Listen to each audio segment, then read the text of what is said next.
gears. You've been very indulgent with that breaking news here. The other breaking news is today the president proposing essentially emptying out Guantanamo Bay. Many will come here to U.S. sites in either Colorado, South Carolina, a couple of others mentioned. How do you feel about that? Well, again, another complicated issue in which it's all shades of gray. So kind of deconstruct some of the things being said. I understand why the president wants to bring them here. He's made a political promise. I get that. And he's going to Cuba. Well, we'll see if Congress allows him to keep it. There are actually some constitutional issues involved here. But can he go do this by executive order and the courts can challenge him and even strike him down later, but those guys are out? Actually, I would really strongly prefer to do this without a constitutional crisis. I would rather do this by consensus. So, it doesn't happen. So let's parse out what we've got here. The president has made the argument that we need to do this because it's a recruiting magnet for ISIS.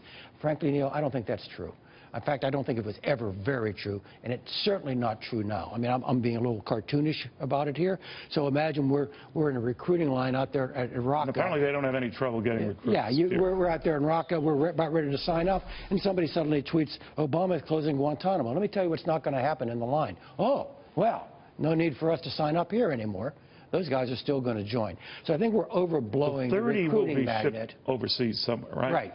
60 potentially scattered, I don't know where else. Somewhere in the United States, apparently. I am not. Those communities are going to be pretty nervous. I understand that, all right? And they have a right to be. That said, that's not my core concern, and I don't mean to be cavalier about this. We know how to keep people in prison here, Neil. We actually do pretty well with that, all right?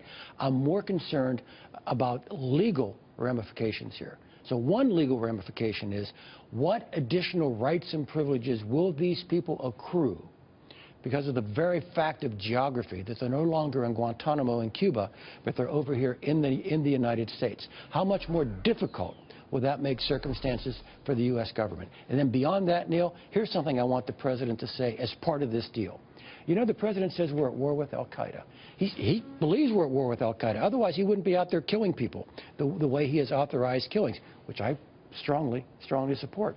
One of the elements of making war is to actually capture people and hold them, not for the criminal justice system, but hold them under the laws of armed conflict.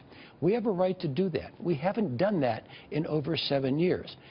As part of this arrangement, I want our government to fully and publicly embrace we reserve the right to grab enemy combatants and hold them, whether or not we ever intend under rights or any of that stuff. Whether or not we ever intend to put them into a court. Okay.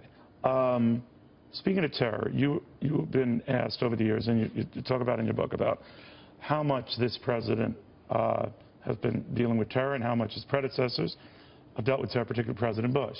And you said even though Donald Trump has really blasted President Bush, saying that he didn't keep us safe, 9/11 happened under his watch, and that he ignored repeated warnings. You had said that there was no actionable intelligence pre-9/11. Yeah. What does that mean? It means that on the 6th of August, we went in there with a briefing, well, we, the intelligence community. I'm up at Fort Meade just doing my NSA sort of thing, so I'm not privy to the conversation.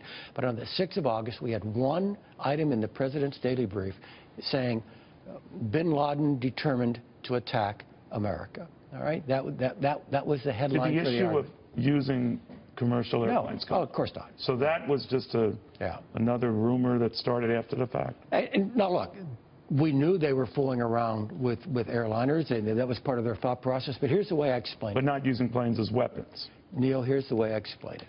We had so much data sitting in those databases, all right, that it was almost as likely that the attack would have been conducted by the Tamil Tigers from Sri Lanka in San Francisco Bay with submarines. If that were your premise, I could find dots to connect. So hindsight is always 20/20. Exactly. I guess Great I understand point. that.